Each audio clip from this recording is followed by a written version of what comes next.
Praise Lord. आज पुन्हा एकदा आज या ठिकाणामध्ये सर्वांचं स्वागत. आम्ही खरोखर खूप खूप धन्यवाद देतो.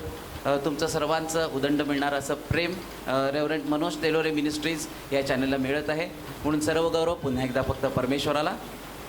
त्याचप्रमाणे जर अजून देखील कोणी रेव्हरंट मनोज तेलोरे मिनिस्ट्रीज या चॅनलला जर सबस्क्राईब केलं नसेल तर लाईक करा, सबस्क्राईब करा. त्या ठिकाणामध्ये एक बेलचं आयकन आहे, ते बेलचं चिन्ह तुम्ही त्या ठिकाणामध्ये दाबा, जेणेकरून वचनाचे नवनवीन तयार झालेले व्हिडिओ लगेच तुम्हाला त्या ठिकाणामध्ये बघायला मिळतील. त्या ठिकाणामध्ये जो मोबाईल नंबर दिलेला आहे त्या मोबाईल नंबरवर तुम्ही तुमच्या प्रार्थना आणि विनंत्या सांगू शकता. त्याचप्रमाणे तो मोबाईल नंबर व्हॉट्सअपचा देखील आहे.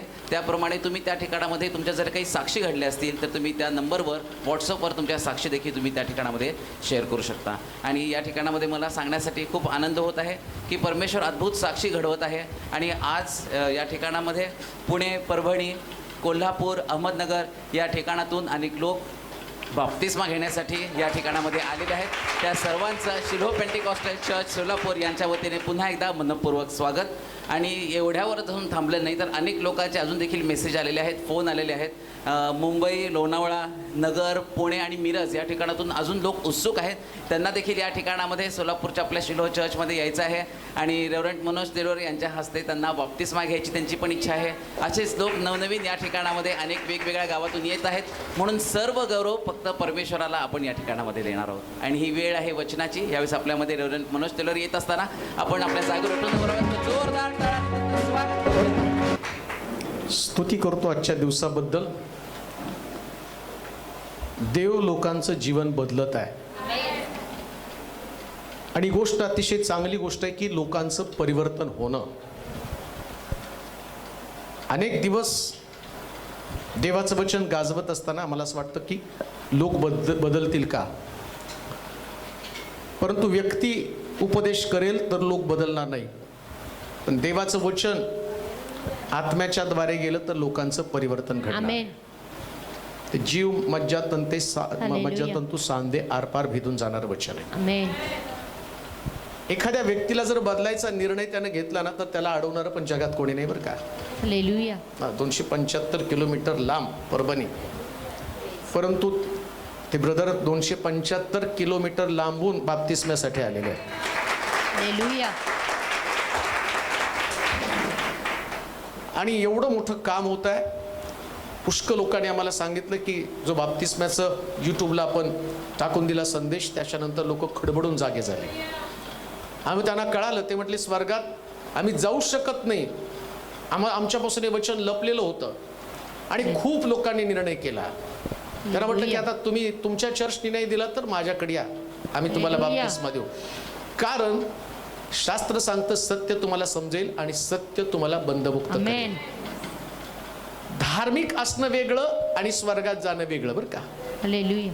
निकोदेमस हा धार्मिक व्यक्ती आहे, त्याचं शास्त्र पाठ आहे, पण तरी सुद्धा येशूला प्रश्न विचारतो की स्वर्गात जाण्यासाठी मला काय करावं लागेल. स्वर्गात जाण्याचा रस्ता एवढा कठीण नाही जेवढा तुम्हाला वाटतो. पुष्कळ वेळा बऱ्याच लोकांना असं वाटतं की नाही, थोडंसं पाप राहिलं ते केल्यावर मग बाप्तिस्मा घेईल. काही लोकांना भीती वाटते की बाप्तिस्मा घेतल्यावर पाप झालं तर असंही मरण आहे तसंही मरण आहे, नाही का. नाही घेतला तरी रात्री जर मृत्यू आला तर नरकातच आहे. आणि बाप्तिस्म्यानंतर पाप केलं तरी मग घेऊन नरकात जा ना. नरकात जाऊ नका, पण एक सांगायला लागलो, बाप्तिस्मा घेणं ही प्रत्येक व्यक्तीची गरज आहे. मग तुम्ही म्हणाल विजय मिळवायचा कसा काय, बाप्तिस्म्यानंतर कसा विजय मिळवायचा. कालपर्यंत ज्या लोकांचा बाप्तिस्मा झाला नाही ना, तोपर्यंत बाप म्हणून देव तुमच्या बरोबर चालला नाही. आता ज्यास तुम्ही पाण्याखाली जाल, बाप्तिस्मा घ्याल, त्यास तो तुमचा बाप तुमच्या संगती असणार आहे. आणि बाप जर संगती असला ना, लेकरं आपोआप घाबरून पाप करत नाहीत. मनुष्य पाप का करतो, कारण बाप संगती नाही. पण एकदा तुम्ही बाप्तिस्मा घेतला की तुम्ही एक जबाबदार व्यक्ती बनता आणि मग देवाच्या संगती तुम्ही चालायला लागता. आणि ती फार महत्वाची गोष्ट आहे. कोणती महत्वाची गोष्ट? देवाचं लेकरू बनणं. आमेन.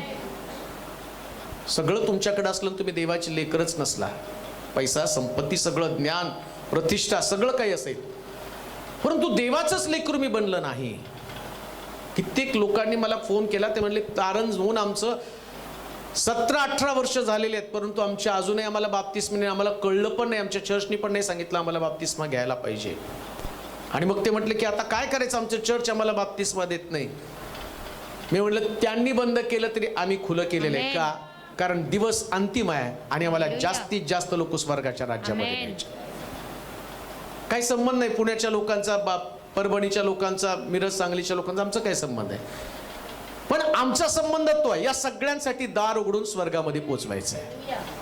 लक्षात घ्या, ते फार महत्वाचं आहे. एक निर्णय, एक तुमचा निर्णय तुम्हाला बदलून टाकणार आहे, तुमची संपूर्ण अवस्था बदलणार. म्हणून ज्यांचा झाला नाही बरं का, अजून पण त्यांना संधी आहे. जाता जाता डिसिजन घ्यायचा अजूनही संधी आहे. हा, कपड्याची काळजी करू नका. असं समजा जाता जाता आपलं जीवन संपलंच तर, आणि प्रभू आज रात्री आला तर कोणती पण घटना घडू शकते. कोणतीही घटना. तुमचं जीवन फार मोठे असं समजू नका.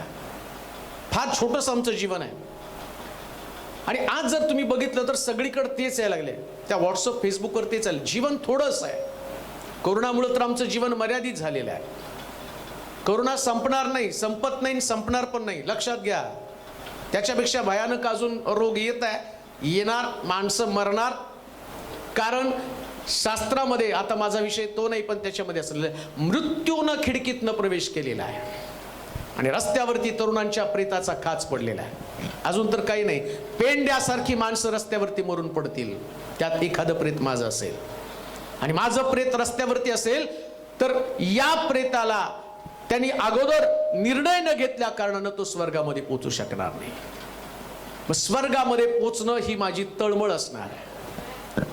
जसं चर्चला येणं ही माझी तळमळ आहे, तसं स्वर्गामध्ये पोचणं ही माझी तळमळ असली पाहिजे. आणि बाप्तिस्मा धर्म बदलत नाही, बाप्तिस्मा विचार बदलतो.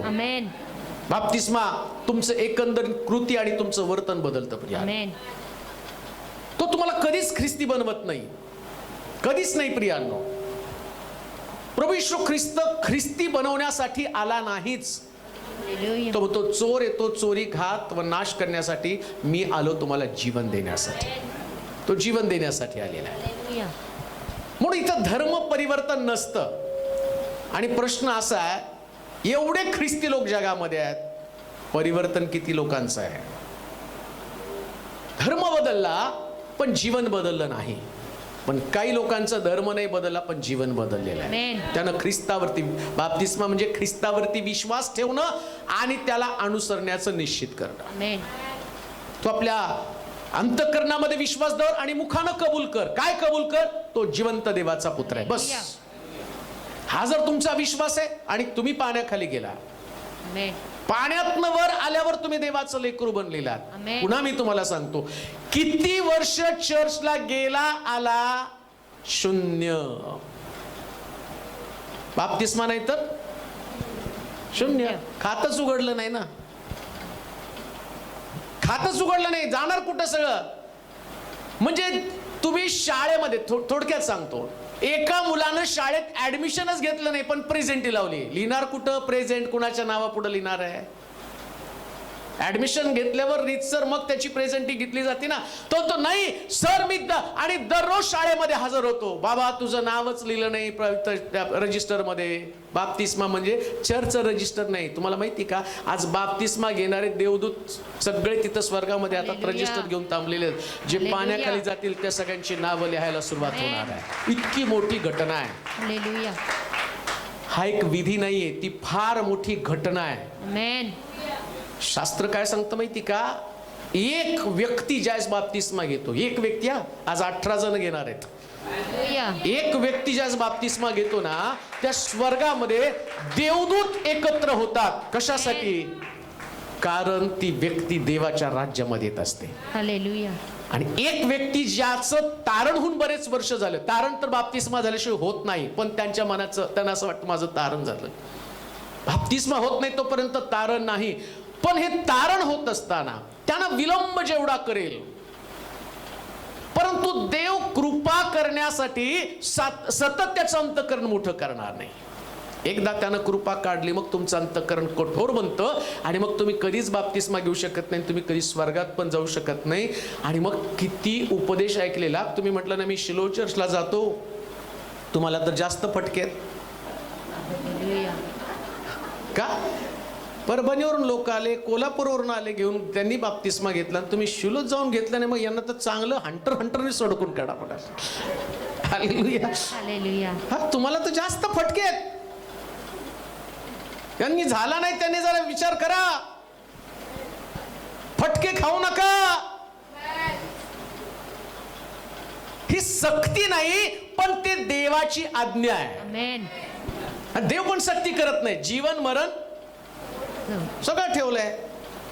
तुम्हाला बघत बसायचं उदळ्या पुत्राच्या भावासारखं का खायचंय? हालेलुया. जे खातील, आता ज्यांचा बाप्तिस्मा होणार आहे, आता त्यांच्यासाठी काहीतरी सूचना द्यायला पाहिजे देवाच्या वचनामध्ये. जे बाप्तिस्म्यासाठी जाणार ते इतके खुश येतात. एकदाचं बंधन तुटलं आणि आता पाण्यात घेऊ का नको, जाऊ का नको, घेतलं तर काय होईल, नाही घेतलं तर काय होईल. घेत नाही तोपर्यंत सगळे डिपेंड करत राहतात. आता परवा कोणीतरी सूरजला फोन करून सांगितलं त्यांना, लोकांची नाही घ्यायची किती सबब आहेत बघा. काय सबब होती त्याची? येशूनं बाप्तिस्मा कुठला दिला, पेत्रानं कुठला दिला, पौलानं कुठला दिला, आणि शास्त्रात तुमच्या पालकानं सांगितलं पिता पुत्र पवित्र आत्मा पौल याच्या नावाने देत होता पेत्र. अरे ते जाऊ दे खड्ड्यामध्ये. येशूनं काय सांगितले? जाऊन सर्व सृष्टीला शुभवर्तमान सांगा, त्यास शिष्य करा, त्यास पित्याच्या पुत्राच्या पवित्र आत्म्याच्या नावाने बाप्तिस्मा. मग आता बाकीचं पौल काय म्हणला, पेत्र काय म्हणला, हा काय म्हणला, तो काय म्हणला, पाळक काय म्हणला, बिशप काय म्हणला, कशाला 12 भानगडी. येशूनं काय सांगितलं ते करायचं बस. हालेलुया. बस तेवढं. कुणाच्या नावानं घेतला, काय घेतला? बाप्तिस्मा तुम्हाला घ्यायचा आहे, पाण्याखाली जायचं म्हणजे जायचं बस. आता काही लोक तरी एवढे एक्साइट झालेत बाप्तिस्म्याचं ऐकून. ते म्हटले अहो 10 वर्षापूर्वी झाला होता बाप्तिस्मा, पण तुमचं ऐकल्यावर आता मला परत घ्यायची. म्हणलं 2 नाही, एकच बाप्तिस्मा. पण जे वचनात सांगितलं तेच. ते म्हणले नाही अमके नाही. बाप्तिस्मा कुणी दिलं महत्वाचं नाही, तुम्ही बाप्तिस्मा घेतला महत्वाचा आहे. लक्षात घ्या, मी बाप्तिस्मा देतो म्हणून काही विशेष नाही. तुम्ही पाण्याखालची जी प्रोसेस करता, पाण्याखाली जाता आणि वर येताना, ती प्रोसेस महत्वाची. ती आज्ञा आहे, देवाची आज्ञा पालन करणं ते महत्वाचं आहे. मग जो देवाची आज्ञा पालन करत नाही, लक्षात ठेवा, बाप्तिस्मा ही देवाची आज्ञा आहे. ऑप्शन असतं तर बरं झालं असतं. म्हणजे घेतलं तर घ्या, कोण बनेगा करोडपती, ABCD लॉक किया जाए. ऑप्शन नाही. तिथं बाप्तिस्मा घ्या म्हणजे घ्याच, ABCD नाही. आत्ता घ्या, 12वी नंतर घ्या, कॉलेज जॉईन केल्यावरती घ्या, लग्न झाल्यावर घ्या, कामाला लागल्यावर 4-5 ऑप्शन असते तर बरं झालं असतं. कधी घ्यायचा, कधी याचा प्रभू बाप्तिस्मा? बरेच लोक जरा 12वी होऊ द्या, म्हणजे 12वी पर्यंत निघाणा घालायचा आहे. काहीतरी भानगडी लफडे करायचेत म्हणून तुम्हाला 12वी पर्यंत बाप्तिस्मा घ्यायचा नाही. आणि देवाने ठरवलं 12वीतच तुम्हाला ठुस करायचं, तर करोना मागे पाठवायचा, तर काय म्हणतात लग्न झाल्यावर घेईल. आणि ती 7.5 तुझ्या मागे हात धुवून लागल्यावर, ती पण शक्यता आहे. प्रभू येतो, तुमच्या निर्णयावर त्याचा निर्णय असतो. एक कार मी काल बोलता बोलता एक मुद्दा मी त्याच्यावरती सांगितला जो येईल याच्यामध्ये. हबशी षंड रथामध्ये बसून बायबल वाचत होता आणि फिलिपाला देवाच्या आत्म्याने सांगितले जा त्या षंडाला सांग, त्याचं वृत्तांत तो वाचत आहे, त्याला समजत नाही. त्यास फिलिप त्या रथाबरोबर पळायला लागला आणि हबशी षंडानं त्याला रथात घेतलं आणि तो सगळा वृत्तांत त्याला समजून सांगायला लागला. आणि तेवढ्यामध्ये तो षंड एका तळ्याजवळ आला आणि त्यानं ते सगळं सुवार्ता स्वीकारली. आणि षंड काय म्हणतो, इथं पाणी आहे आणि इथं मी आहे, आता पाण्यापासून मला कोण अटकाव करेल, मला बाप्तिस्मा दे. हालेलुया. षंड म्हणजे नपुसक, पण खरा पुरुष तो होता का? कारण त्यानं निर्णय घेतला. हालेलुया. त्यानं निर्णय घेतला. कोणता निर्णय? मला बाप्तिस्मा घ्यायचा आहे, मला बाप्तिस्मा घ्यायचा. खरा पुरुषार्थ कोणता आहे? प्रभूची आज्ञा पालन करणं. प्रिया, म्हणून आम्हाला त्या हापशी षंडापेक्षा पुढची पायरी गाठायला पाहिजे. एक षंड असून एक नपुसक व्यक्ती तो सुद्धा म्हणतो मला पाण्याखाली न्या, मला बाप्तिस्मा द्या, कारण त्याला कळालं स्वर्ग राज्य त्याच्याशिवाय मिळू शकत नाही. पुन्हा मी तुम्हाला सांगेल, फार महत्वाची गोष्ट आहे, फार महत्वाची घटना आहे. जर मी पाण्याखाली गेलोच नाही तर स्वर्गाच्या राज्यामध्ये मला प्रवेश नाही. वचन वाचा एक, मग आपण पुढच्या वचनाकडे जाणार आहोत. योहानाचं शुभवर्तमान आणि त्याचा 3रा अध्याय आणि त्याची 3 पासून. येशू त्याला म्हणाला, मी तुम्हाला खचित सांगतो, मी तुला खचित सांगतो, नव्याने जन्मल्या वाचून कोणालाही देवाचं राज्य पाहता येत नाही. कोणाला मध्ये त्याच्यात जर तुमचं नाव असताना कंसामध्ये मनोजनी बाप्तिस्मा घेतला नाही तरी त्याला सोडा. कधी कधी VIP पास असतात नाही का, त्या VIP पास मध्ये ते सगळ्याला पास मागतात, पण तो अगदी छान देतो, मला पास मागतो, जावा साहेब. इथं तसा पास बीस काय नाही. स्वर्ग राज्य पाहिजे तर एकच निकष. मग निकोदेमस धार्मिक व्यक्ती आहे. मग काही लोकांचं मत आहे चोर कसा गेला, अनुयायी तो चोराचा का येशूचा? येशूने बाप्तिस्मा घेतला, चोर कसा स्वर्गात गेला, त्याला येशूने विशेष पास दिला. ते पण त्याला खाली उतरून बाप्तिस्मा घेता येणार नव्हता म्हणून. मग तुम्हाला जर चोरासारखा बाप्तिस्मा पाहिजे ना, तर तुम्हाला वधस्तंभावर फटके मारून लटकवलं पाहिजे, मग तुम्हाला तिथं पास मिळेल, विशेष पास. तो पण येशू बाजूला पाहिजे, त्यानं सांगितलं पाहिजे. आता ज्यांचा बाप्तिस्मा होणार आहे ना, त्या लोकांसाठी देवानं स्वर्गाचं द्वार उघडलं. परत मी तुम्हाला सांगतो, आज स्वर्गामध्ये एकदम शांतता आहे. देवानं सुद्धा देवदूतांना सांगितलं, आता सगळे एकत्र व्हा. का? जे 18 लोक पाण्याखाली जाणार आहेत आणि वर येणार आहेत त्याच्यासाठी जल्लोष करा, स्वर्गामध्ये आनंद करा, आनंद करा. कारण काय माहिती का, मंडळीने श्रम केलं, तुम्ही प्रार्थना केल्या आणि या लोकांचं तारण झालं. हे तारणासाठी प्रेरणा तुमच्यामध्ये निर्माण झाली आणि तुम्हाला ते ओझं आलं. आता या 18 लोकांना प्रभूच्या हातामध्ये सोपवणार आहे. पण 18 ही सुरुवात आहे. मी म्हटलं आता हौदाचं झाकण लावायचं नाही, कारण आम्हाला रोज येणाऱ्या दिवसामध्ये म्हणजे प्रत्येक शब्दाद्वारे आम्ही बाप्तिस्मे करू. कशासाठी? जास्तीत जास्त लोक स्वर्गामध्ये पोहोचवायचे. सैतानाला चॅलेंज आहे, आता तू कुणालाच अडवू शकणार नाही. का? देवाचं वचन काम करत आहे, लोक बदलतील आणि स्वर्गाच्या राज्यामध्ये पोहोचतील. आता प्रॉब्लेम असा आहे, बाप्तिस्मा तर होतो, परंतु बाप्तिस्मा म्हणजे नवा जन्म. लक्षात घ्या, आता आम्ही वाचलं काय वचन होतं ते, पाण्यानं. येशू त्याला म्हणाला, मी तुम्हाला खचित सांगतो, मी तुला खचित सांगतो, नव्याने जन्मल्या वाचून. म्हणजे आता बाप्तिस्मा म्हणजे नवा जन्म.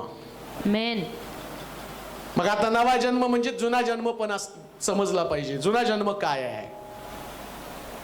जोपर्यंत जुना जन्म समजत नाही ना, तोपर्यंत नवा जन्म म्हणजे काय ते पण कळणार नाही.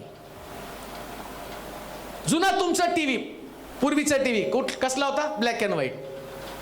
मला चांगलं आठवतं, सगळ्यांच्या घरात. आणि आता एवढे कार्यक्रम आहे, पण त्यावेळेस 7 का 7:30ला आमची माती तुमची माणसं. काय आमची माती?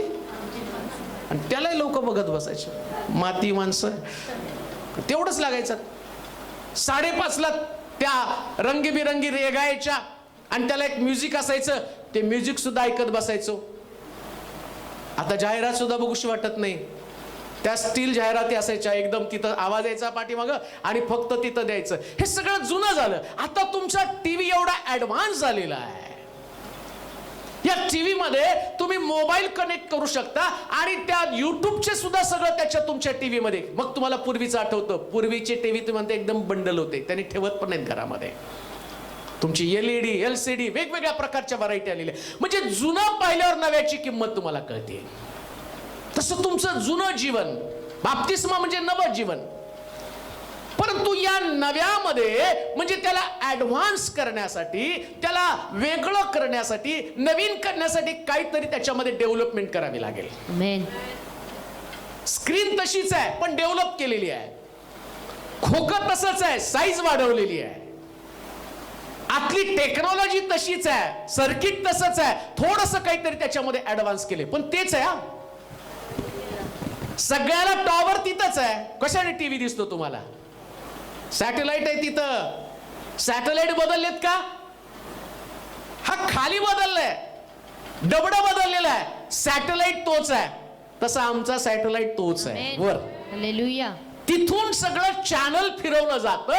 डबडं आहे ना आतलं, हे डबडं जे आहे ना, हे डबडं मात्र बदलत राहतं. आणि हालेलुया. आता या डबड्याला थोडंसं पाहायचंय. हे आमचं डबडं.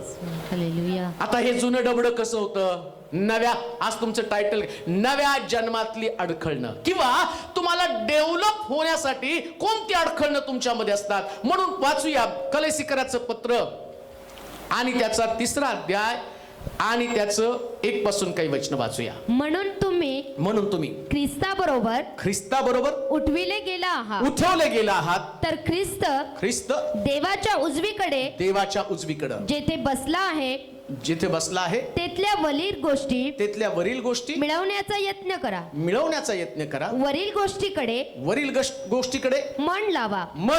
पृथ्वीवरील गोष्टीकडे लावू नका. कारण तुम्ही मृत झाला आहात आणि तुमचे जीवन ख्रिस्ताबरोबर देवामध्ये गुप्त ठेवलेले आहे. आता जे बाप्तिस्मा घेणार ते मृत होणार.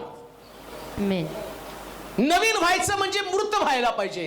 तोडलं नाही का? नव्यानं जन्म म्हणजे जुनं गेल्याशिवाय नवीन होणार नाही. कोणी जर म्हटलं ना, नाही आमचा ब्लॅक अँड व्हाईट आहे आणि तसला डब्बा येतो आणि त्याला नवीन करून द्या ना, आणि नवीन तो आता कुठलं एलईडी करून द्या ना, आणि याच आमच्या डब्याला तुमचा युट्यूब लावून द्या ना, फेका म्हणेल कचऱ्यामध्ये. आता तुमचे जे डब्बे आहेत ना, या डब्याला नवीन करायचं म्हणजे जुना डब्बा फेकला पाहिजे. हालेलुया. तुमचं जुनं जीवन, इथं असं म्हटलंय, नवीन जीवन ख्रिस्ताबरोबर उठवल्यावर ते जीवन ख्रिस्ताबरोबर बंदिस्त आहे. काय शब्द वापरलाय?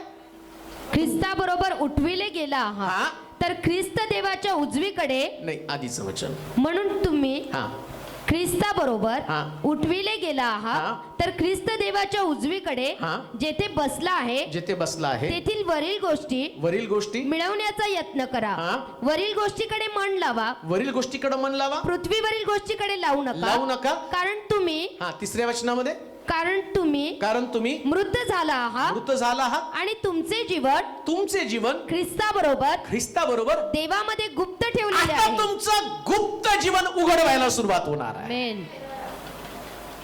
काय बाप्तिस्मा म्हणजे? जो बाप्तिस्मा घेतो तो ख्रिस्ताबरोबर मृत होतो. जसा येशू मृत झाला, तुम्ही पण मृत झाला. आणि मृत झालेल्या व्यक्तीचं जीवन ख्रिस्ताबरोबर गुप्त रहस्यासारखं जीवन आहे. हालेलुया. तुमच्या लक्षात किती येतं माहित नाही, पण मी तुम्हाला ते सिक्रेट सांगतो. हा पेत्र जो पूर्वी कोळी होता ना, हा मासे धरण्याचं काम करत होता, सामान्य काम. या पेत्राचं पूर्वीचं जीवन कसं होतं? येशू बरोबर चालत होता, परंतु आम्ही पाहतो प्रभू येशू ख्रिस्त ज्यावेळेस आणि त्याला पकडलं, त्याला मारलं, हा पेत्र, आणि येशू वधस्तंभी जाण्याच्या अगोदर त्याला पकडल्यावर हा पेत्र काय झालं? आम्ही पाहतो सामान्य लोकांसमोर येशूला नाकारलं, त्यानं शिव्या शाप येशूला दिलं, असं शास्त्रामध्ये लिहिलं. हे पेत्राचं जुनं जीवन आहे.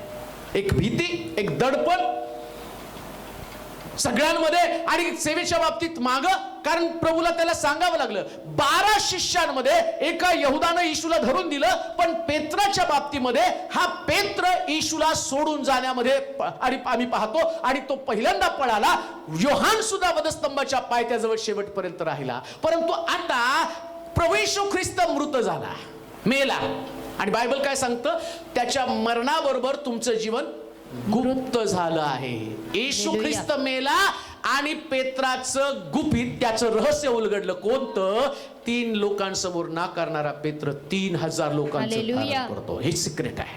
आमेन. बाप्तिस्मा घेतल्यावर काय घडणार आहे माहिती का तुम्हाला? एक सिक्रेट रिव्हील होईल. तुम्ही काय होता तुम्हाला कळणार नाही, पण लोकांसमोर मोठ्या साक्षीसारखं उभं राहा.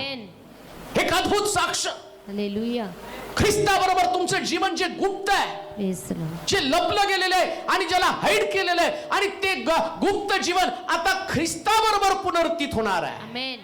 जसा प्रभू येशू ख्रिस्त मेला तसं तुम्ही पाण्याखाली जाणार आहे, आणि जसा प्रभू येशू ख्रिस्त पाण्यातनं वर आला तसं तुम्ही पाण्यातनं वर येणार आहे. आणि पाण्यातनं वर आल्यानंतर माहित नाही तुमच्यासाठी कोणते आशीर्वाद आहे ते मी सांगू शकत नाही, पण 100% सांगतो, जो तुमचा बाप, जो तुमचा स्वर्गामधला देव, जो तुमचा स्वामी, आणि तो तुमच्यासाठी स्वर्ग उघडून स्वर्गातले आशीर्वाद मोकळे करणार आहे. कारण तुम्ही देवाची लेकरं, आणि देवाची लेकरं म्हणून एक प्रकट सत्य तुमच्याकडे येणार आहे. असं सत्य जे जगाला आजपर्यंत ठाऊक नव्हतं, परंतु आता तुम्ही ज्या तयारी आलेले आहात, देवाचे प्रिय लोक, एक प्रोसेस, एक विधी म्हणून त्याच्याकडे पाहू नका. शास्त्रातल्या वचनाप्रमाणे तिथं असं सांगितलं, ख्रिस्ता बरोबर तुमचं गुप्त राहिलेलं जीवन आता ते प्रगट होणार आहे. परंतु लक्षात घ्या, ज्यावेळेस हे ख्रिस्ता बरोबरचं गुप्त जीवन आणि त्याच्याबरोबर तुम्ही पुरले जात आहात, त्याच्याबरोबर तुम्ही मरत आहात, त्यास तुमच्यामध्ये जो जुनपण, जे तुमचे जुने विचार आणि ज्या तुमच्या जुन्या सवयी ज्या तुमच्यामध्ये आहेत, आणि प्रभूला तुम्हाला नवीन बनवायचं. जसा पेत्र जुना असताना पाहतो की तो शिव्या देणारा पेत्र होता, घाबरणारा पेत्र होता, पण आता मात्र तो घाबरणारा नव्हता. कारण येशू त्याला म्हटला होता, पेत्रा तू माझ्यावर प्रीती करतोस काय? तो म्हटला होय प्रभू. आणि तीनदा त्यानं विचारलं, तीनदा त्यानं सांगितलं, आणि शेवटी म्हटला प्रभू तुलाच ठाऊक. त्याला ठाऊक होतं, मी जे सांगतो ते माझ्या मनचं सांगतो, पण प्रभू जे सांगेल ते अद्भुत सांगेल. आणि मग पेत्र आणि प्रभूने त्याला काय सांगितलं, पेत्रा ज्यास तू म्हातारा होशील आणि तुला चालता येणार नाही, काय सिक्रेट होतं, तू मला तीनदा नाकारशील, हे देखील त्याला सांगितलेलं उघड सत्य होतं. पण ज्यास प्रभू आणि पुनरुत्थान झाला आणि त्याने सांगितलं आता तू नाकारणार नसशील, जिवंत असताना प्रभूने त्याला सांगितलं तू मला तीनदा नाकारशील, पण ख्रिस्त पुनरुत्थान झाल्यावर त्याला सांगितलं तू आता नाकारणार नाही, ज्यास तू म्हातारा होशील, तुला चालता येणार नाही, त्यास लोक तुला हाताला धरून चालवतील. हे सिक्रेट, हे रहस्य, हे गुप्त आहे. खान देऊ नये का? आता तुम्ही देवाच्या मर्जीचे लोक, आणि प्रभू तुम्हाला चालता येत नाही तर हाताला धरून चालवेल, आणि तुम्हाला विजय मिळवता येत नाही, प्रभू तुमच्या वतीने लढेल आणि तो तुम्हाला विजय देईल. आणि तुम्ही कमजोर पडाल तिथं देव तुमची ताकद बनेल. ज्यास तुम्ही माघार घ्याल प्रभू त्याची शक्ती तुम्हाला देईल. कारण शास्त्र सांगतं, आज सकाळी मी उत्तेजित आहे का? कारण माझा देव सांगत आहे नवीन जीवन, नवीन जीवन, नवीन जीवन. आणि हे नवीन जीवन एक अद्भुत प्रकारचं जीवन आहे, Amen. अद्भुत प्रकारचं जीवन. Hallelujah. तुम्ही ख्रिस्ताबरोबर मृत झालेले आहात, आणि तुमचं जीवन देवाबरोबर गुप्त आहे. Amen. मग याच्यातले बाप्तिस्मा घेणारे कोणी दावीद असतील, त्यांना देव Hallelujah. राजगादीवरती बसवेल. Amen. कोणी पेत्र असेल, त्यांना सेवेसला हाताला धरून बाहेर काढेल. Amen. कोणाचं काय मला माहित नाही, पण करणार. Hallelujah. मी ज्या दिवशी बाप्तिस्मा घेतला, माझंही पास्ट वेगळं होतं. परवाच्या त्या नगरच्या मीटिंग मध्ये सगळ्या चर्चच्या साक्षी, पूर्वी मी काय होतो, कसं होतो ते ऐकल्यावर बऱ्याच लोकांची मला मेसेज आले, फोन कॉल आले, त्यांनी सांगितलं. तो संदेश फेसबुकच्या माध्यमातून अनेक लोकांपर्यंत गेला, आणि ते म्हटले आम्ही रडलो, आणि आमच्यामध्ये एक आशा निर्माण झाली, देव आम्हाला बदलू शकतो, Amen. प्रभू आमची परिस्थिती बदलू शकतो. Hallelujah. आम्ही एक्साइट झालो, आम्ही हताश होतो, निराश होतो, अनेक दिवस रडत होतो, पण आता आम्हाला कळलं देव असंही करू शकतो. Amen. हे फक्त देव, म्हणून हे गुप्त जीवन आहे. Hallelujah. जर समजा त्या दिवशी मी बाप्तिस्माच घेतला नसता तर आज मी तुमच्या समोर उभा पण नसतो. Hallelujah. बाप्तिस्माच घेतला नसता, प्रभूला सामोरच गेलो नसतो, तर कदाचित अनेक माझे मित्र कुठंतरी काहीतरी काम करत आहेत, त्यांच्याकडे पण आशा नाही. बरेच माझे मित्र मला फोन करून सांगतात, अरे बाबा तुझ्या देवाकडे प्रार्थना कर, फार प्रश्न आहेत, नको नको झालं जीवन. म्हणजे त्यांच्याकडे असणाऱ्या गोष्टीपेक्षा माझ्याकडची गोष्ट वेगळी आहे, Hallelujah. ती वेगळी आहे प्रिया. Amen. मग कोणतं अडखण आहे? वाचा, थोडंसं आम्हाला समजावून घेणं गरजेचं आहे. 3 अध्याय 5 वचन. तुम्ही तर पृथ्वीवरील पृथ्वीवरील तुमचे अवयव तुमचे अवयव म्हणजे जार कर्म म्हणजे जार कर्म अमंगळपणा, अमंगळपणा, काम वासना, काम वासना, कुवासना कुवासना व लोभ, व लोभ, याला मूर्तीपूजा म्हणावे. याला मूर्तीपूजा म्हणावं. हे जीवे मारा. आता जुनं जे तुमचा डब्बा, जुनं जे तुमचं जीवन, आणि या जुन्या जीवनाचं वैशिष्ट्य काय माहिती का? जे तुमच्या मध्ये असणाऱ्या गोष्टी या प्रत्येक व्यक्तीमध्ये गोष्ट आहेत. असं नाही जगामध्ये की फक्त ठराविक लोकांमध्येच ते आहे. मग तुम्ही सात्विक असा, तुम्ही धार्मिक असा, चर्चला जाणारे लोक असा, परंतु तुम्हाला नव्या जन्मामध्ये अडखळण करणाऱ्या गोष्टी कोणत्या इथं सांगितलं. काय पहिलीच गोष्ट, जार कर्म. जार कर्म. जार कर्माच्या पातकापासून तुम्हाला दूर राहावं लागणार आहे, विशेषतः तरुणांना. जार कर्म म्हणजे लग्नाच्या अगोदर केलेला व्यभिचार आहे. वाईट विचार तुमच्या डोक्यामध्ये कधीच येता कामा नाही. व्यभिचार आणि जार कर्म याच्यामध्ये फरक आहे. व्यभिचारामध्ये फरक, पत्नी असताना, पती असताना दुसऱ्या स्त्रीशी किंवा पुरुषाशी संबंध ठेवणं याला व्यभिचार म्हटलेलं आहे. आणि जार कर्माचं पातक कोणतं आहे? तुम्ही तरुण असताना तुमच्या डोक्यामध्ये जे घाणेरडे विचार येतात आणि ते तुमच्या नव्या जन्मासाठी अडखळण आहे. नवा जन्म तुमचा का होऊ शकत नाही? कारण सैतान नेमकं तुमच्या डोक्यातल्या विचारांचं नियंत्रण करतो. त्यांना असं वाटतं की हे माझ्यासाठी फार महत्वाचं आहे, ही वासना, हे कुकर्म. इथं सांगितल्याप्रमाणे तो म्हणतो जार कर्म, अमंगळपणा, कोणत्याच अमंगळ गोष्टी तुमच्यामध्ये असू देऊ नका, विशेषतः तुमचा मोबाईल. तुमचा मोबाईल. माणसाला जर सगळ्यात अमंगळ सध्या कोणता असेल ना, तर सैतानानं फार मोठं हत्यार लहान लेकरापासून तर वृद्धापर्यंत त्यानं देऊन टाकलेलं आहे. पूर्वी आम्ही एकमेकाशी बोलत तरी होतो. आता एका घरात मी गेलो तर सगळे असे कोपऱ्यात बसले होते मोबाईल घेऊन. ते 70-75 वर्षाचा अंकल खूप खवळा. जेवण बिवण खाऊ दिलं मला, जेवायलाच बोलवलं होतं. झालं का जेवण? आता प्रार्थना करा यांच्या सगळ्यांचे मोबाईल फुटावे म्हणून. सगळे रात्रंदिवस कोपऱ्यात बसतात म्हटले पाळक साहेब. आणि त्यांनीच मला जेवायला बोलवलं बरं का. किती भयानक परिस्थिती आहे. इतकं अमंगळ, इतकं अश्लील आहे. परवा कोणीतरी सांगितलं की तो मोबाईल त्याला देत नाही म्हणून 8 वर्षाचा मुलगा आत्महत्या करतो. किती अमंगळ बनवलेले त्याला. देवाचं भय त्यांच्यामध्ये राहिलेलं नाहीये. ते जीवन त्यांचं बनलेलं आहे. हे नव्या जन्मातलं अडखण आहे, जी तुम्हाला देवापासून तोडतं, देवाच्या सानिध्यापासून तोडतं. कधी कधी चर्चमध्ये सुद्धा लोक ते घेऊन बसतात. देवाचं वचन चालू आहे, आराधना चालू आहे, तरी ते, आणि त्यांच्याशिवाय त्यांना करमत नाही, आणि त्याच्यामध्ये त्यांचं डोकावणं चालू आहे. ते तुम्हाला भ्रष्ट करत आहे. ते तुमचे विचार बदलून टाकत आहेत. मोबाईलसाठी लेकरं चोऱ्या करत आहेत. किती अमंगळ बनलेलं आहे. मोबाईलसाठी एकमेकाला मारत आहेत. आणि मोबाईल साठीच त्या मोबाईल चोराला बार्शीमध्ये त्याच्या डोक्यात दगड घालून त्याला खलास करून टाकलं का, तर तो मोबाईल चोर होता. ज्या ज्या गोष्टी तुम्हाला अमंगळ करत आहेत, अमंगळ होणं म्हणजे देवाचं पावित्र्यच तुमच्यामधनं निघून जाणं. कधीच प्रार्थना करूशी वाटणार नाही तुम्हाला. तुमचं सारं लक्ष त्या चर्च पासून वंचित राहणार आहे, देवाच्या वचनापासून दूर राहणार आहे. नव्या जन्मामधलं ते अडखण आहे, त्याच्यापासून तुम्हाला दूर राहणं गरजेचंच आहे. जसं आम्ही पाहतो की, आणि त्या हवेला त्यानं सांगितलं हे फळ दिसायला खूप सुंदर आहे. कोरोना आला, कोरोना आल्यावर एवढ्या दिवस लहान लेकरांकडे नव्हता, पण गव्हर्नमेंटला निर्णय घ्यावा लागला. आणि गव्हर्नमेंटने निर्णय काय घेतला? लहान लेकरांना पण ऑनलाईन शिक्षण द्या. किती लेकरं शिकले? तो लेकरं शिकले नाहीत, पण हुकली जास्त. कारण त्या मोबाईलमुळे त्यांनी लेकरं शाळेत बसून मारून शिकवता येत नाही, त्या मोबाईलवर कधी शिकणार आहेत?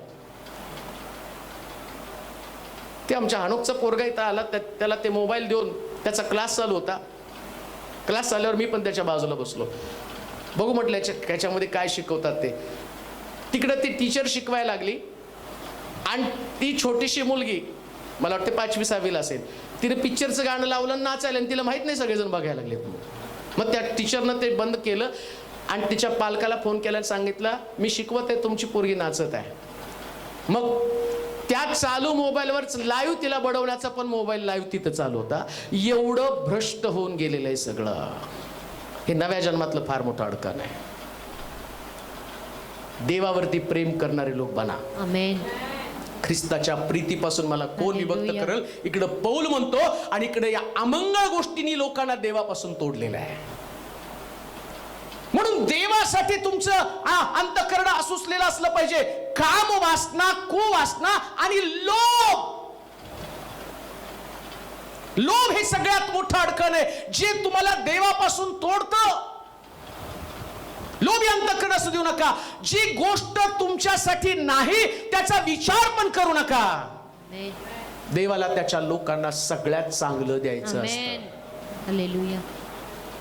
आणि एखादी गोष्ट देवानं तुम्हाला दिली नाही तर ती तुमच्या योग्यतेची नाही, त्याचा लोभ धरू नका. कधीच नाही प्रिया. ज्या लोकांच्या अंतःकरणामध्ये लोभ असतो ते नव्या जन्मामध्ये कधी वाढू शकत नाही. देवाचं लेकरू बनायचंय मग लोभापासून दूर राहा. कुठलाच लोभ तुमच्या मनामध्ये, ना जागेचा लोभ येऊ देऊ नका, ना कुठल्या व्यक्तीचा पण लोभ तुमच्यामध्ये असू देऊ नका. कोणत्याच गोष्टीचा लोभ तुमच्या अंतःकरणामध्ये असू देऊ नका. आता तुम्ही बाप्तिस्मा घ्याल ना, त्यास प्रभू तुम्हाला टप्प्याटप्प्याने वाढवतो. हालेलुया. एकदम रॉकेट बनून वर जाऊ नका. जेवढं वर तेवढं ढुसकन खाली आल. पण काय होतं माहिती का, नवा जन्म झाल्याबरोबर एकदा नवा जन्म झाला की त्याला असं वाटतं पटपट पटपट सगळं व्हायला पाहिजे. मग चला मला माईक द्या, चला मला वाजवायला द्या, चला मला गायला द्या. नाही हो, तुम्ही त्या लेवलला आल्यावर बरोबर देव तुम्हाला उभं करतो. आमेन. ती जागा, ते स्थान, ते ठिकाण बरोबर प्रभू तुम्हाला वापरून घेतो. हालेलुया. पवित्र शास्त्रातलं उदाहरण तुम्हाला सांग, इकडचं तिकडचं नाही. काय झालं माहिती का, मी परवा दिवशी वाचत होतो, म्हटलं सेवा किती लोकांच्या लक्षात सेवेमधली ताकद कधी कळालीच नाही आणि प्रभू कशा पद्धतीने वापरतो. मोठं संजीवन आलं. लोकांचा नवा जन्म झाला, लोकांचं तारण व्हायला लागलं, हजारो लोक मंडळांमध्ये यायला लागले. आणि त्या काळामध्ये परिस्थिती अशी होती की लोक एवढे संजीवित झाले की त्यांनी प्रॉपर्टी विकली, प्रेषितांच्या चरणाजवळ आणून ठेवली आणि ते म्हटले आम्हाला घरी जायचंच नाही, दिवस रात्र वचन ऐकायचं. कसली प्रार्थना असेल हो. असे दिवस शिलोत कधीतरी यावेत म्हणून मी प्रार्थना करतो. हे बिचारे जे लोक येतात ते कुठंतरी आपण त्यांना हॉटेलवर इकडे तिकडे ठेवतो, पण माझ्या डोक्यामध्ये ते आहे प्रभू असे दिवस येऊ दे की तिथं लोकांची राहण्याची व्यवस्था होऊ दे, त्यांचं खाणं पिणं सगळं एन्जॉय दिवसभर आमच्या बरोबर राहून अशा सभाच्या सभा चालू दे. आता ते एवढं सुंदर संजीवन आलं. लोक प्रॉपर्टी विकून कोण येईल हो. हल्लीच प्रेषितांच्या चरणाजवळ ठेवायला. आता नवा जन्म झाला सगळ्यांचा, खूप सुंदर सगळं चालू होतं, वचन पण चालू होतं. जेवण वाढायला सुरुवात झाल्यावर भांडणं सुरू झाली. कसला नवा जन्म आहे बघा. जेवण वाढल्यावर तिथं असं म्हटलं विधवांची उपेक्षा झाली. कोणीतरी म्हटलं बघितलं का, आपल्या लोकांना मटणाचे तुकडे, आपल्याला डाळ वाढली, आपल्याला भोपळा दिला. मटणाचा तुकडा देण्याच्या ऐवजी आपल्याला भोपळा दिला. किती हुशार लोक आहेत. असंच आहे बरं का हे. ते किती स्पिरिच्युअल असले ना ती दैहिकता येते. म्हणून खाण्याने पिणं या देवराज्य नाही तर नीती, शांती आणि प्रभू मधला आनंद पवित्र आत्म्याच्या द्वारे. मग ती भांडणं प्रेषितांपर्यंत गेली. कोण? पेत्र, ज्याचा उपदेश 3000 लोकांचं तारण, आणि 3000 लोकांचं तारण बरे होत आहेत सावलीने, चमत्कार घडतायत, लंगडे चालतायत, आणि मंडळीत प्रॉब्लेम काय, मला भोपळा आला आणि याला मटण आलं. हालेलुया. मी प्रमोशन सांगते बरं का, फार सुंदर आहे ते. मग ते प्रेषित लोकांची मीटिंग भरली. लंगडा चालून आला असेल, आंधळा बरोबर त्यांच्या साक्षी चालले असतील, तेवढ्यात आलं 2 सिस्टर तिकडे भांडत आहेत, 2 ब्रदर भांडत आहेत. कारण मी विधवांची उपेक्षा म्हटलं म्हणून ते सांगितलं. मग काय झालं माहिती का, ते घेऊन आले तिथं. आता पेत्र काय म्हणतो माहिती का, देवाचं वचन सोडून आता मी पंक्ती सेवा करावी का. महत्वाचं काय, देवाचं वचन. महत्वाचं काय, देवाचं वचन. ती फार महत्वाचं आहे, देवाचं वचन. मग त्यांनी काय केलं, लोभ धरू नका त्याच्याविषयी मी तुम्हाला सांगत आहे. म्हणजे सगळे काम करणारे लोक आहेत. मग काय झालं माहिती का, ते म्हटलं की याच्यामध्ये पवित्र आत्मा पावलेले लोक कोण आहेत. मग त्यांना समजलं स्टीफन आहे. अजून काही लोक आहेत, त्यांची नावं त्या ठिकाणी दिली, तेवढी नावं आपल्याला घ्यायची नाही, पण महत्वाच्या गोष्टी त्याच्यामध्ये आपण सांगू. मग त्यांना बोलवलं आणि पवित्र आत्मा पावलेले लोक, नीट ऐका, यांना त्यांनी वाढप्याचं काम दिलं. ते म्हटले तुम्ही लोकांना वाढायचं. हालेलुया. त्या लोकांना का वाढायचं काम दिलं? पवित्र आत्मा पावलेले. कुणाला भोपळा जाणारच नाही, सगळ्याला सारखे हालेलुया. मटणाचे तुकडे जातील. हालेलुया. हालेलुया. हालेलुया. हा प्रॉब्लेम आहे तिथं. आता बघा, स्टेफनानं तिथं ऑब्जेक्शन घ्यायला पाहिजे होतं. माझं टॅलेंट इकडं वापरायला इकडं वापरता का? त्यानं म्हटलं पाहिजे वा तुम्ही सेल ग्रुप, तुम्ही वाजवणार, तुम्ही गाणार आणि आम्हाला वाढायला लावणार. पण लोभ धरू नका. हालेलुया. बायबल सांगतं इमाने इतबारे काम केलं, Amen. अध्याय बदलला, साक्ष बदलली, प्रमोशन मिळालं, Hallelujah. नव्या जन्मामध्ये स्टेफन वाढला आणि सगळ्यात अगोदर रक्त साक्षी बनला. आणि Amen. पहिल्यांदा तिथं असं लिहिलं, स्वर्ग उघडला, Hallelujah. पित्याच्या उजवीकडं बसलेला देवाचा पुत्र त्यानं पाहिला. Amen. म्हणून नव्या जन्मामध्ये एक गोष्ट ध्यानात ठेवा, जे पण काम प्रभूनं तुम्हाला सोपवलं देवाच्या आत्म्यानं भरून करा, कारण प्रभूनं ती जबाबदारी तुम्हाला सोपवलेली आहे. आणि त्याच्यामध्ये ते करत असताना कुठल्याच प्रकारची भावना ठेवू नका. योग्य समयामध्ये जसं स्टेफनानं हजारो लोकांसमोर देवाचं वचन सांगितलं, ज्यास प्रमोशन देव करतो त्यास त्याला कोणी अटकाव करू शकत नाही. ज्यास प्रमोशन देव करतो त्यास त्याला कोणी आणि अडकून टाकू शकत नाही. म्हणून एक गोष्ट ध्यानात ठेवा, नव्या जन्मामध्ये लोभ असता कामा नये. आमेन. जे पण काम सामान्य असेल तर प्रभूचं समजून करायचं. आमेन. ध्यानात घ्या बरं का. बऱ्याच लोकांना पुढे का जाता येत नाही, नेमकं इथंच अडकतात. याच गोष्टीमध्ये अडकतात. परत मी तुम्हाला सांगतो, मोठं काम कोणतं? देवाच्या वचनाची सेवा. बस. कोणतं काम मोठं आहे? देवाच्या वचनाची सेवा. बाकी सगळे काम हे टेम्पररी आहेत. आमेन. पण ते तितके महत्वाचे आहेत. कशासाठी? व्यवस्थेसाठी. हालेलुया. व्यवस्थेसाठी महत्वाची आहेत. सगळी व्यवस्थेसाठी महत्वाची आहेत. वाजवणं तितकं महत्वाचं, लोकांना बसवणं, गाणं आणि सगळं पवित्र आत्म्यानं भरून करायचं बरं का. आमेन. तुम्ही ज्यावेळेस चर्च मध्ये येता ना, तुमचं जे काम आहे ना, देवाला सांगायचं, पवित्र आत्म्या माझं सहाय्य कर. आमेन. मला लोकांना चालवायचं आहे. हालेलुया. कसं तुम्ही वाढणार आहात, कसं तुम्ही पुढे जाणार आहे, कोणतं अडखण तुमच्यासाठी नेमकं तुमचा नाव. तुम्ही आता बाप्तिस्मा झाला, अरे बाप्तिस्मा झाला नाही, आता खरी सुरुवात झाली. हालेलुया.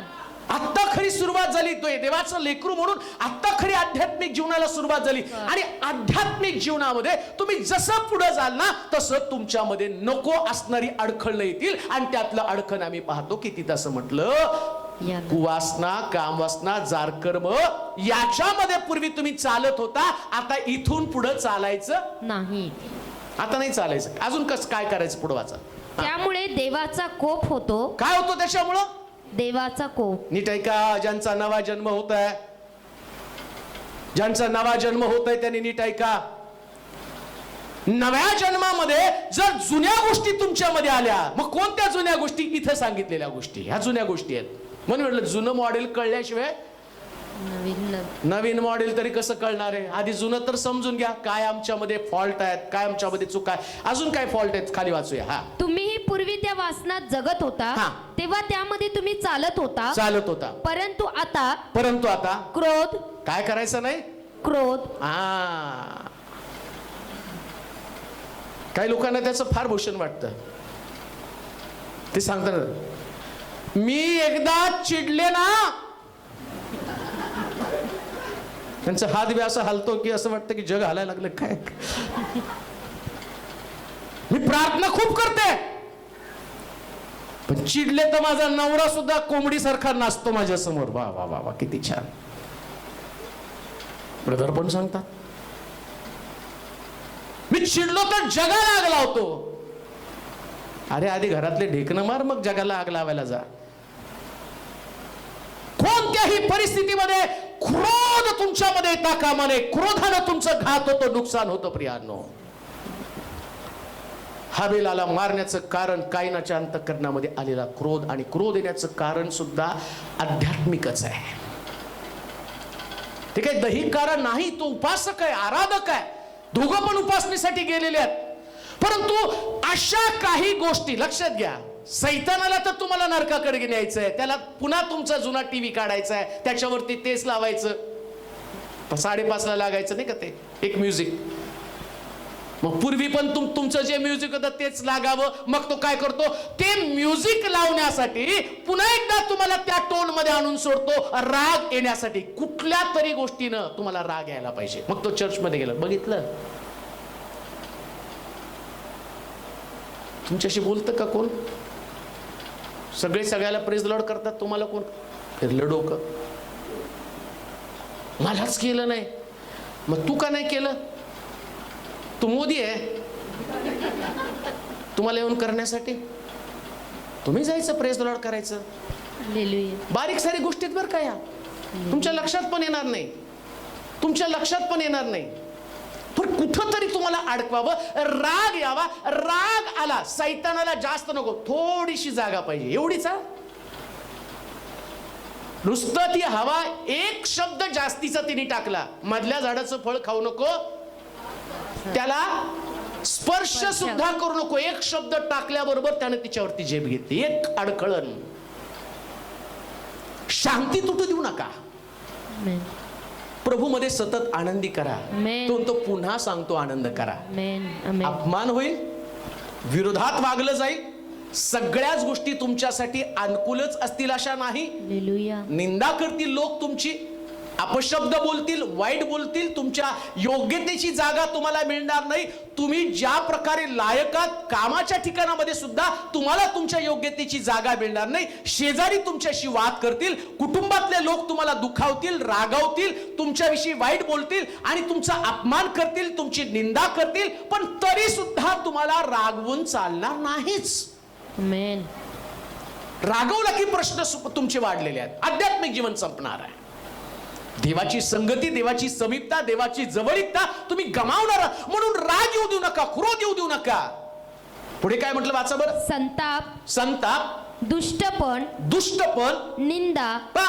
एक गोष्ट ध्यानात ठेवा, कोणत्याही परिस्थितीमध्ये अंतःकरणामध्ये दुष्टपण येऊ नये. दुष्टपण म्हणजे काय? बायबल सांगतं काईन त्या दुष्टाचा होता, त्याच्यात ते दुष्टपण आलं, त्यानं आपल्या भावाचा घात केला. म्हणून लक्षात ठेवा, कोणाचा घात करू नका. चांगलं असू द्या, वाईट असू द्या, मी नेहमी सांगतो, देव चांगला आहे म्हणून तुम्ही चांगले असा. समोरच्या व्यक्तीमुळे तुम्ही वाईट बनू नका. तुमच्या समोरची व्यक्ती आहे ना, तिचं काम आहे. सैतान जसं यहुदाला पकडू शकतो, पेत्राला तो शिव्या देण्यासाठी भाग पाडू शकतो, तसं सैतान 12 शिष्यांमध्ये जर एवढा गोंधळ होऊ शकतो, तुम्ही त्याच्यापेक्षा जास्त आहात. तुमच्या घरामध्ये पण तो तुम्हाला अनुभव येणार आहे. प्रभू येशू ख्रिस्त देवाच्या सानिध्यामध्ये राहणारा, येशूच्या सानिध्यात राहणारा पेत्र, पण त्याचा ताबा सैतानानं घेतला येशूला धरून देण्यासाठी. मग तुम्हाला धरून देण्यासाठी कोणाचा ताबा घेणार नाही का? तुम्हाला देवाच्या संगतीपासून तोडण्यासाठी, अभिषेकापासून वंचित करण्यासाठी ताबा घेणार नाही का? आणि हा प्रसंग रोज तुमच्या जीवनामध्ये येणार आहे. असं समजू नका की एक दिवस तुम्ही प्रभूला स्वीकारलं, आपला आत्मा देवाच्या हाती सोपवला, देवाच्या मार्गामध्ये चाललं, सैतान अहोरात्र ते काम करणार आहे. घरी नाही तर कामाच्या ठिकाणी तुम्ही जा. कामात नाही, कधी कधी रस्त्यावर तुम्ही जाताना तुम्हाला ते दिसेल. ते ब्रदर जगताप आलेत का माहित नाही, बाहेर बसलेत वाटतं, आलेत ना. त्यांचे भाऊ तिथं हॉस्पिटलमध्ये ऍडमिट आहेत, 4, 5, 6 महिने झाले जवळजवळ तिथं आहेत. असेच एक दिवशी या ठिकाणात आले, त्यांना सांगितलं की जा तिथं प्रार्थने केल्यावर बरं वाटतं म्हणून ते आले. आल्यावर रोज बसून मग त्यांना मी लिंक शेअर करायला लागलो, ते पहा, ऐका. ते म्हटले पूर्वी मला एवढा राग यायचा ना, आणि खरंच ते एकदम राकट मनुष्य आहे, बघितल्यावर तुम्हाला कळेल. ते म्हटले मी कुणाला धरायचो, रस्त्यावरती आपटायचो, मारायचो जेवढं पाहिजे तेवढं, कारण मला राग सहन होत नव्हता. पण जेव्हा इथं आलो ते ऐकायला सुरुवात केली ना, इतक्या वाईट शिव्या द्यायचो रस्त्यात, कोण आडवा आलं, अहो आता जमतच नाही हो. आता जमतच नाही हे. Amen. Praise God. पूर्वी मी शिव्या द्यायचो, आता शिव्या देत नाही. आता कोणाची तरी नावं घेतो, मग त्यांची मागं वहिनी बसली असती, भाऊजी तुम्ही आज शिव्या दिला नाहीत. अगं कसं शिव्या देऊ, Hallelujah. ह्याच्यात नसतो ना. Amen. अजून बाप्तिस्मा नाही तर एवढा बदल झाला. ते म्हणतात, मी Hallelujah. कसं बदललो माहित नाही, पण प्रभूनं बदललं. Amen. Praise God. हे परिवर्तन आहे, हे जीवन बदललं जातं का? येशू आल्यावर ते घडतच नाही. Amen. जितकं या दुष्टपणापासून तुम्ही दूर राहाल ना, तितकं देवाचा आत्मा तुमच्यामध्ये काम करेल. Amen. कोणाविषयी अंतःकरणात दुष्टपण येऊ देऊ नका. देवाचे लोक म्हणूनच कायमस्वरूपी राहा. Amen. Amen. हे जीवन खूप चांगलं आहे. प्रभूच्या प्रीतीने जर अंतःकरण भरलं ना, मग सगळ्यांसाठी तुम्ही प्रेमच वाटाल. Amen. Pandita Ramabai, Graham Staines, mother Teresa, किती संत, ज्या संतांनी, ज्या लोकांनी आपलं एक आदर्श लोकांसमोर ठेवला.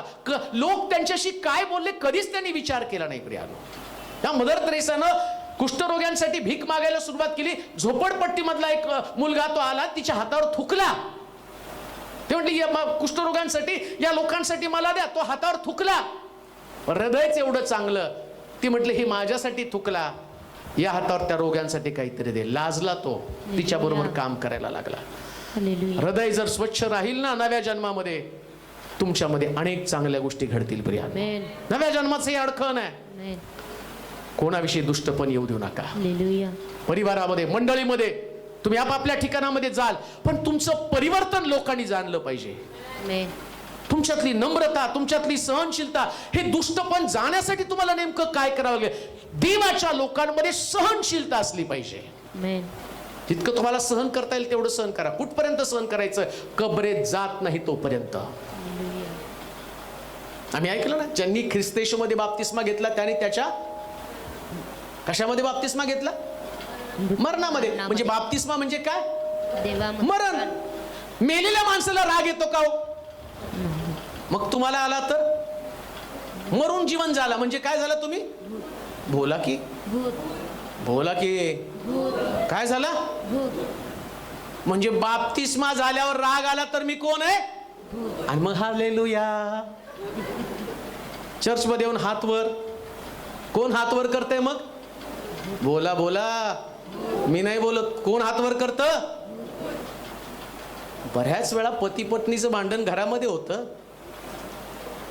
चर्च मध्ये पण तो राग सुटलेला नसतो. दात ओठ खात म्हणती, खरा तेवढा तमाशा केला, आता हा ढगात चाललाय.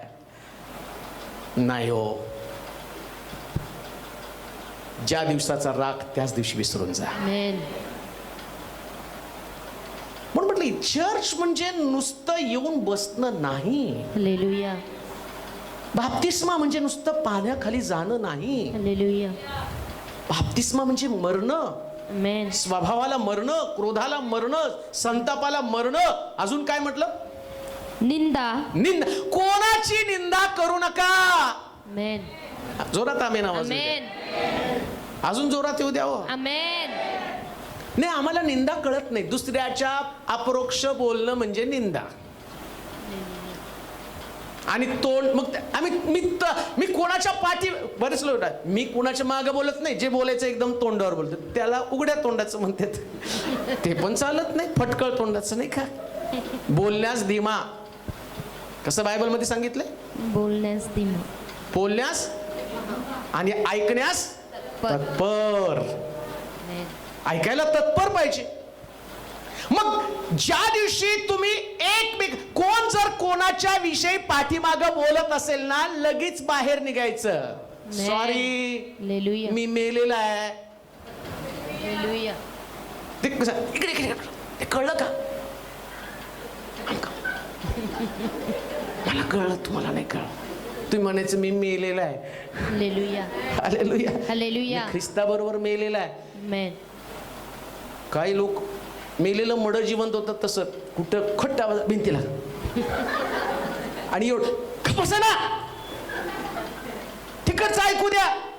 अरे कशाला ऐकता? मेला ना तू, मेला ना तुझा मनुष्य. नव्या जन्मामधलं हे फार मोठं अडखण आहे. लक्षात घ्या, आम्ही सगळी देवाची लेकरं आहोत. Amen. सगळी देवाची लेकरं. जगातला प्रत्येक व्यक्ती तो मला पसंत नाही पण देवाला पसंत आहे. हालेलुया. प्रॉब्लेम असा आहे, मला त्याचा राग येतो, देवाला राग येत नाही, मग मला ऍडजस्ट करून घ्यावं लागणार आहे. हालेलुया. प्रॉब्लेम तो आहे. देव जर म्हटलं ना ठीक आहे बाबा ते आमच्याकडे चालतं, तो लग्नाला आला तर मी येणार नाही, मग काय म्हणतो तू नको बाबा त्याला लग्नाला येऊ दे. इकडं देवाकडं तसं नाही. कोकऱ्याचं लग्न आहे, यायचं तर त्याच्या बरोबर यायचं, नाहीतर बस घरी. हालेलुया. म्हणून लक्षात घ्या, शास्त्र सांगतं कोणाविषयी सुद्धा कोणाची निंदा करू अजिबात करू नका बरं का. निंदा म्हणजे काय माहिती का, दुसऱ्याच्या परवानगीशिवाय माहिती देणं. कशाला निंदा म्हणतात. आता समजा माझ्याविषयी सांगायला लागला तुम्ही, काही गोष्टी माझ्या घरातल्या तुम्हाला कळाल्या, माझ्या जीवनातल्या कळाल्या, पोटात ठेवायच्या असतात. किंवा त्यांना विचारायचं, मास्टर असं असं कळालं सांगू का, परवानगी घेत, त्यांनी परवानगी दिली की निंदा नाही होणार ती. पण तेवढं डेअरिंग तर दाखवा ना म्हणायचं. हालेलुया. हालेलुया. हालेलुया. नव्या जन्मातलं हे अडखण. हालेलुया. नवा जन्म झाल्यावर या गोष्टीपासून तुम्हाला दूर राहायचं का, तर तुमचा आध्यात्मिक मनुष्यबळ संपन्न व्हावं. आमेन. जिथं देवाचा आत्मा आहे ना, त्या देवाच्या आत्म्याचं सामर्थ्य तुमच्यामध्ये आमेन. यावं. ज्या दिवशी तुम्ही दैहिक बनता ना, तुमच्यातला आत्मा कमजोर बनतो. म्हणून म्हटलं धन्य तो पुरुष जो दुर्जनांच्या मसलतीने चालत, पापी जनांच्या मार्गात पाऊल घालत नाही, निंदकाच्या बैठकीत निंदकाच्या बैठकीत बसत नाही. कोण धन्य आहे, कोण आशीर्वादित आहे, जो व्यक्ती निंदकाच्या बैठकीत बसत नाही. म्हणून कुठं काय चाललं असलं ना, सरळ कोपऱ्या कोपऱ्यानं निघायचं एकदम असं. हालेलुया. आणि गाडी तुमची फास्ट मारायची, हालेलुया. जास्त स्पीड पकडायचं का, तुम्ही आत्मिक जीवनामध्ये तुम्हाला वाढायचं आहे. आत्मिक जीवनामध्ये तुम्हाला वाढायचं. आमेन. मला सांगायला आनंद होतो, मला अजून पण या क्षणापर्यंत कधीच कोणाविषयी लहान जरी असलं तरी तक्रार घेऊन आलं तरी मला आवडत नाही. आमच्या आईला विचारा, तिथला तर मी कितीतरी बोलत असतो, ती माझी आई आहे, नाही बोलायला पाहिजे, पण इथं वचन आलं की मी तिचा बाप बनतो. ती नंतर नाही का, कारण मला माहितीये याच्यामुळेच मी पुढे पुढे वाढत आहे. ही तुमच्यासाठी वाढ आहे, हे तुमचं आध्यात्मिक जीवन पुढे जाण्याचं लक्षण आहे. पुढे काय म्हटले वाचूया. व मुखाने शिवीगाळ करणे, मुखानं शिवीगाळ करणे, शिवीगाळ करणं ही सर्व सर्व आपणापासून दूर करा. आता शिवी चुकून पण येऊ द्यायची नाही बरं का, चुकून पण नाही, अजिबात शिवी येऊ द्यायची नाही, काही पण नाही. अजून काही लोकांचं मी ऐकतो, कधी कधी वाटतं बाप्तिस्मा मीच दिला का यांना, तोंडातच. आमची मराठी भाषाच अशी आहे, अशी भाषा आहे. मग स्वर्गीय भाषा कधी शिकणार आहे. साधं बोला, रागावून बोलू नका. मुखामधनं शिवीगाळ हे तुमचं अडखण आहे. देत असाल क्षणाक्षणाला शिवी, आता बदलली पाहिजे, आमेन. आता सवय बदलली पाहिजे. का, कारण एका झाडातनं दोन पाणी कसं निघेल. आता तुमचं मुख इथं तुम्ही चर्चमध्ये येणार बाप्तिस्मा झाला, आणि आता ते एक विसरलो सांगता सांगता, बाप्तिस्मा घेऊन घर गाठू नका. दर रविवारी चर्चला यावं लागतं हे तुम्हाला सांगायला पाहिजे. आणि चर्च मध्ये येऊन उपासना करावी लागती. हालेलुया. आणि उपासना करताना तोंडातनं शिवी येऊ द्यायची नाही. अजून पण हौदात उतरायच्या अगोदर विचार करा. तोंड घाण करायचं नाही बरं का. गुटखा, तंबाखू, दारू, शिवीगाळ हे सगळं तेच त्याचाच प्रकार आहे. तोंड उघडायचंच नाही त्याच्यासाठी. उघडलं तर फक्त देवाचं गौरव आणि साक्षीसाठी उघडायचं, फक्त साक्षीसाठी. हालेलुया. हे सगळं तुमच्यापासून दूर करता आलं पाहिजे. पुढे, एकमेकांशी लबाडी करू नका, लबाडी करू नका, कारण तुम्ही जुन्या मनुष्यास जुनं तुमचं डबड, त्याच्या कृतीसह, ब्लॅक अँड व्हाईट तुमचा जो टीव्ही आहे त्याला सांगाडा काढून टाकायचा. सांगाड्यामध्ये LED फिक्स होणार नाही, तुमचा LCD पण काढून टाका. आतमध्ये सगळं मॉडिफिकेशन व्हायला पाहिजे. काय मॉडिफिकेशन, आता इथून पुढे लबाडी करायची नाही. खरं ते खरंच बरं का. हालेलुया. 150चं रिचार्ज तर 150च सांगा. हालेलुया. हालेलुया. घरात आहे तर घरातच आहे म्हणून सांगा. ऑन द वे सांगू नका. वाटेत कुठं तरी सांगू नका. जिथं आहात तिथंच सांगा. ज्या वास्तव गोष्टी त्याच गोष्टी तुम्हाला कराव्या लागणार आहेत. माणसाची भीती बाळगू नका, देवाची भीती बाळगा. हा, माणसं दुखावतील, त्यांना वाईट वाटेल. ती माणसं आहेत, आज अशी आहेत, उद्या तशी आहेत. मी अनुभवलंय, लोकांचं मी अनुभव घेतलेला. ते तो एकेकाळी तुम्हाला खूप बोलतील, कालांतराने पश्चाताप झाल्यावर ते चांगलं पण बोलतील. माणसाचा नाही विचार करायचा, मी कधीच करत नाही. मला माहितीये देवानं माझ्यावर रागवू नये, त्याला मला प्रामाणिक राहायचं. मग माणसं दुखावले तरी चालतील, आणि माझ्यामुळं खूप लोक दुखावतात, पण त्याच्याबद्दल पण मी देवाला धन्यवादच देतो. कारण का, एवढं करून मी त्यांना देवाच्या जवळ आणण्याचं काम करत आहे. रागवण्याचं काम करत आहे, त्यांना सरळ करण्याचं काम करत आहे, त्यांना स्थिर करण्याचं काम करत आहे. जर त्यांना मी सगळ्या बाजूनी चांगलंच ठेवलं, येशू ख्रिस्त आणि त्या शास्त्री पुरुषांना काय म्हटलं, अरे सापाच्या पिल्यानं चुना लावलेल्या थडग्यानं. धार्मिक माणसाला तो असं म्हटला, कारण त्यांना ते थडग्याचं रूपांतर करायचं होतं, सांगडा बदलायचा होता. यांनी त्यांच्या म्हणून म्हटलं, शास्त्री आणि पुरुषांच्या खमीरापासून तुम्ही दूर राहा. त्याला माहिती होतं यांच्यासारखं बनवू नये. जीवन आदर्श असू द्या, चांगलं असू द्या. लबाडी अजिबात करू नका. एकमेकाला प्रामाणिक राहा. जर कोणी बायको बाप्तिस्मा घेत असेल, नवऱ्याला प्रामाणिक राहा. नवरा बाप्तिस्मा घेत असेल, बायकोला प्रामाणिक राहा, तिच्याशी लबाडी करू नको. मुलं असतील तर आई वडिलांना प्रामाणिक राहा. लक्षात घ्या, बाप्तिस्मा घेतल्यानंतर आई वडिलांच्या आज्ञेत राहावंच लागतं. नाहीतर मी आता लय मोठी झाली, मी लय मोठा झालो, काढून टाका. देवासमोर तुम्ही लहान बनत आहात.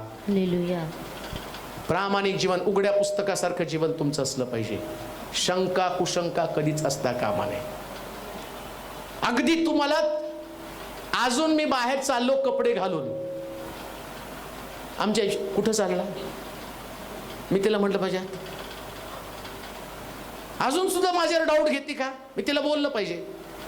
पण मी तिला सांगतो, मी इथं चाललो, डोंगरे बाजार माझ्या सांगते, शारोन माझ्या सांगते, आमका. का मला माहितीये, जेवढं मी प्रामाणिक राहील तेवढा देवाला मी संतुष्ट करणार आहे. त्याच्यात राग मानण्यासारखी काय गोष्ट असते.